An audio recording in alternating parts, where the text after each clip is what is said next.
Hello दोस्तों, आप सभी का स्वागत है एनिमे की इस दुनिया में। तो इस फाइनल एपिसोड के स्टार्टिंग में हम देखते हैं कि गुसर में अपनी पावर से एटमॉस्फेयर के माना को मैनिपुलेट करके एक काफी बड़े अटैक में बदल देता है और फिर वो कहता है कि इससे बचना किसी के भी लिए नामुमकिन है। बस इतना कहकर गुसर में लॉर्ड की तरफ अपना अटैक फेंक देता है, लेकिन तभी लॉर्ड अपने हाथ को आगे करके उसके अटैक को करके गायब कर देता है। अब यह देखकर गुसर में का माथा भंड हो जाता है और उसे बिल्कुल समझ नहीं आ रहा था कि आखिर ये हो क्या गया। जिस पर लॉर्ड कहता है कि मैंने तुम्हारे अटैक को एक सिमिलर अटैक करके गायब कर दिया है। लेकिन यह सुनकर गुसर में एकदम कंफ्यूज हो जाता है और पूछता है कि तुम मेरा मैजिक कैसे इस्तेमाल कर सकते हो, यह तो नामुमकिन है। जिसके जवाब में लॉर्ड एक वॉइड नाम का मैजिक करके दिखाता है और कहता है कि इस अटैक के सामने चाहे कोई भी हो, उसने कैसा भी बैरियर क्यों न लगा रखा हो, ये अटैक उसे मिट्टी में मिला देता है। तुम्हारे अटैक और मेरे अटैक में सिर्फ नाम का ही फर्क है, बाकी ये दोनों एकदम सेम ही है।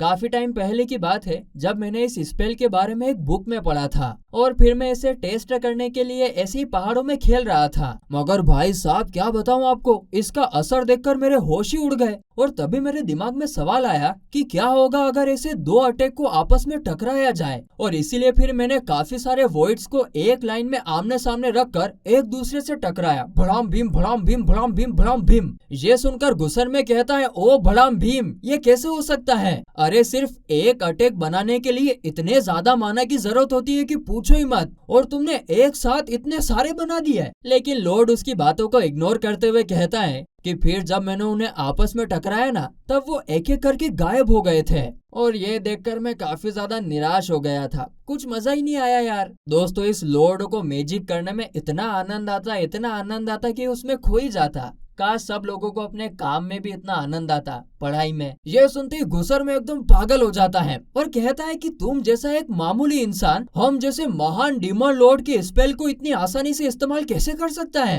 क्या बकवास है यार ये। तुम ना ये सब झूठ किसी और को बोलना, मैं इतना बड़ा बेवकूफ नहीं हूँ। अब मैं तुम्हें ऐसा सबक सिखाऊंगा कि तुम जिंदगी भर कभी मेरे सामने मुंह खोलने के लायक नहीं बचोगे। वो ये सब बोल ही रहा होता है कि अचानक से लॉर्ड आचू छींक देता है। ये देखकर तो गुसर में अब अपना गुस्सा कंट्रोल ही नहीं कर पाता है और अचानक से लॉर्ड के पीछे टेलीपोर्ट होकर उसका सर पकड़ लेता है। मगर तभी लॉर्ड अपने मानव से पूरे एरिया को कवर कर लेता है, जो देखकर ग्रीम भी कांपने लगता है। आगे फिर लॉर्ड कहता है कि अब मुझे सिर्फ एक आखिरी सवाल का जवाब चाहिए। अगर अब मैं तुम पर वॉइड से अटैक करूंगा तो क्या तुम मरोगे? तभी वहाँ चारों तरफ वॉइड ही वॉइड बन जाते हैं और हर तरफ से गुसर में पर अटैक होने लगते हैं। तो वहीं इस तरफ हम देखते हैं कि धुएं की वजह से एल्बर्ट और बाकी सबको कुछ दिखाई नहीं दे रहा था, साथ ही में बाकी डीमंस को भी कुछ नहीं दिखाई दे रहा था। लेकिन उसी बीच अलीजे की पेट लीरू, शीरो और सिल्फा इस धुएं के बीच में भी उन डीमंस को ढूंढकर खत्म कर रहे थे। तभी सिल्फा नोटिस करती है कि सभी डीमंस काफी ज्यादा स्लो मूव कर रहे हैं, जिस पर रेन कहती है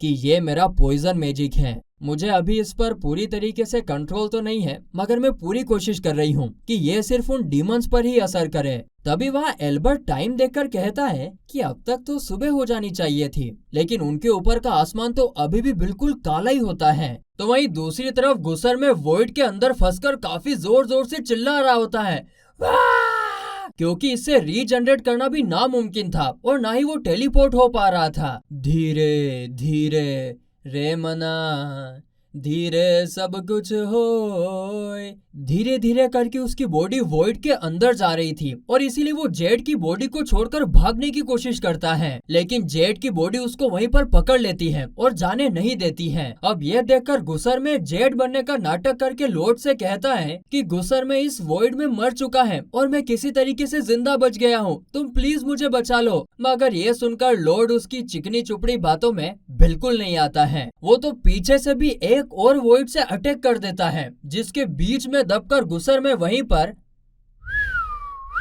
मर जाता है और इसी के साथ आसमान फिर से नॉर्मल हो जाता है, जहाँ जेड की आत्मा लॉर्ड के पीछे खड़ी हुई थी और जाते जाते वो उसे दिल से थैंक यू भी कहता है। तो वहीं रेन नीचे से ये सब देखकर एक फ्लैशबैक को याद कर रही होती है, जहाँ पर जेड जब जिंदा था तब वो उनसे कहता है कि मुझे सेवंथ प्रिंस के बारे में एक अफवाह पता चली है। मैंने सुना है कि सेवंथ प्रिंस जब पैदा हुए थे तब आसमान में फायरवर्क्स जलाए गए थे, मगर वो फायरवर्क्स असल में प्रिंस के पैदा होते ही उनके मैजिक से बने थे। और इसका मतलब पता है क्या है? अगर ये बात सच है तो वो जरूर एक मैजिक जीनियस होंगे। हो सकता है कि वो एक दिन आकर हमें हमारे कर्ज से आजाद करवा दे। लेकिन ये सुनकर गैलीलियो उस पर गुस्सा होकर कहता है कि तुम ये सब अफवाह ढूंढने की बजाय कोई ढंग की खबर लेकर आया करो, और अगर ऐसा कभी सच में सच भी हुआ ना तो मैं सारी जिंदगी उसका सर्वेंट बन के रहूंगा। और ये फ्लैशबैक याद करके रेन की आंखों में आंसू आ जाते हैं, जिसके साथ ही ये सीन यहीं पर शिफ्ट होता है।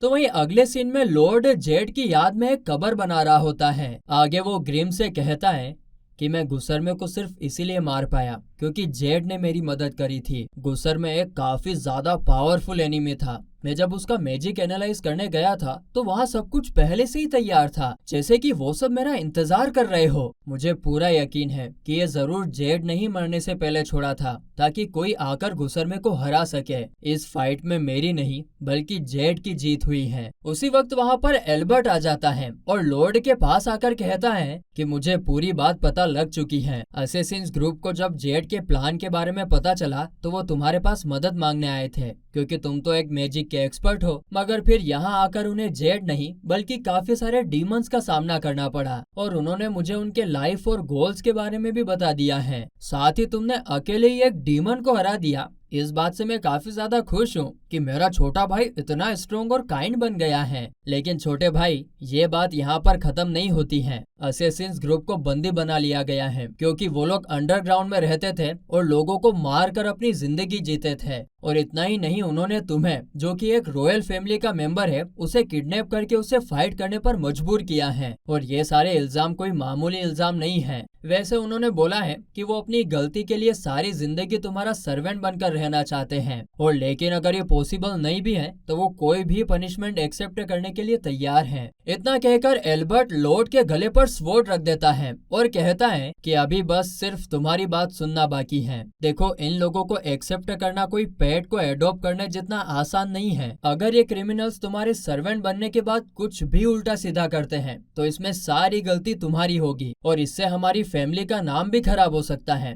जिसकी जिम्मेदारी भी तुम्हें ही लेनी होगी। ये सुनने के बाद लॉर्ड एकदम शांत हो जाता है और फिर कहता है कि भैया, आपने अभी जो कुछ भी कहा वो सब सही है और इसीलिए मैं उन्हें समझाऊंगा, और अगर इसके बावजूद भी उन्होंने कुछ किया तो उसमें सारी जिम्मेदारी मेरी होगी। यह सुनकर एल्बर्ट के साथ साथ वहाँ खड़े सभी लोग लॉर्ड की बातों से एकदम हैरान हो जाते हैं। इसके बाद एल्बर्ट उसके गले से स्वॉर्ड हटाकर कहता है कि देखो, भले ही तुम सेवंथ प्रिंस हो, लेकिन इसका मतलब ये नहीं कि तुम जो चाहे वो करोगे। तुम्हें ऐसा बिल्कुल नहीं सोचना चाहिए कि सेवंथ प्रिंस होने की वजह से कोई तुम्हारी परवाही नहीं करता है। मेरे छोटे भाई, जब भी तुम्हें किसी भी चीज में मदद चाहिए तो बस एक इशारा कर देना। तुम मेरे छोटे भाई हो और मैं तुमसे काफी प्यार करता हूँ। इतना कहकर एल्बर्ट लॉर्ड को गले लगा लेता है और उसी वक्त वहाँ पर ताओ आ जाती है, जो उन्हें ऐसा देखकर वहाँ से भागने वाली थी, लेकिन एल्बर्ट उसे रोकते हुए कहता है कि मुझे तुम्हें उस दिन के लिए शुक्रिया अदा करना है।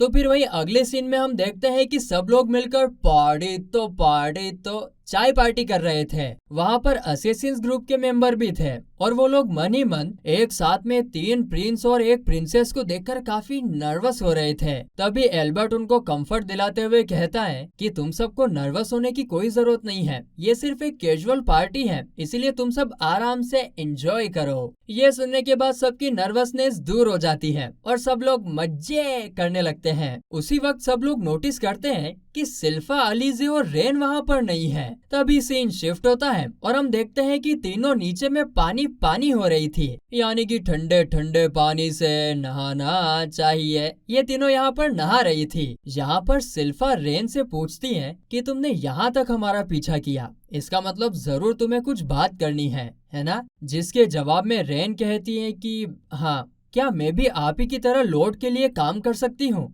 मैं उसके पास रहकर उसे बताना चाहती हूँ कि उसने मेरे ऊपर कितना बड़ा एहसान किया है। ये सुनकर सिल्फा कहती है कि देखो, ये डिसाइड करने का हक मेरा नहीं है, इसीलिए तुम्हें खुद लॉर्ड से ही पूछना चाहिए। तभी हम देखते हैं कि लॉर्ड तो वहाँ उनके पीछे ही खड़ा होता है और रेन की बात पर हाँ बोल देता है। तभी सिल्फा लॉर्ड को अपने पास खींच लेती है और तभी रेन पूछती है कि मैंने तो काफी सारे लोगों को अपने पॉइजन से चोट पहुंचाई है, तो क्या मेरी जैसी कर्स्ड इंसान का तुम्हारे साथ रहना सही रहेगा? जिसके जवाब में लॉर्ड कहता है कि तुम अभी भी खुद को कर्स्ड कहकर बुलाती हो। क्या तुम्हें पता है कि अगर तुम अपने पॉइजन को अच्छे से समझ सको और उसके कंपोनेंट्स को अलग कर सको तो इससे काफी सारे लोगों की जान बच सकती है। इसीलिए अपने पॉइजन को एक मैजिक स्पेल की तरह समझकर उसे बेहतर बनाने की कोशिश करो। ये सुनकर रेन सोचने लगती है कि आज तक किसी ने भी मेरी पावर्स के बारे में ऐसा नहीं बोला है। सब मुझसे नफरत करते थे और इसीलिए मुझे भी इस पावर से नफरत थी, लेकिन लॉर्ड ने मुझे एक्सेप्ट किया है। उसने हम सबको एक बार भी कर्स्ड कहकर नहीं बुलाया है और इसीलिए मैं वादा करती हूँ कि मैं उसके लिए काफी मेहनत करूंगी। इसके बाद ये सीन यहीं पर शिफ्ट होता है और हम देखते हैं कि रेन एक मेड की ड्रेस पहनकर सिल्फा के साथ काम में लग जाती है। जिसके बाद एल्बर्ट और लॉर्ड किंग के सामने सारी बातें बताते हैं और वो भी उन्हें लॉर्ड का सर्वेंट बनने की परमिशन दे देते हैं। और फिर आखिर में हम लॉर्ड को लाइब्रेरी के अंदर बुक पढ़ते पढ़ते स्माइल करते हुए देखते हैं और उसकी इसी स्माइल के साथ ये एपिसोड, ये सीरीज यहीं पर खत्म होती है।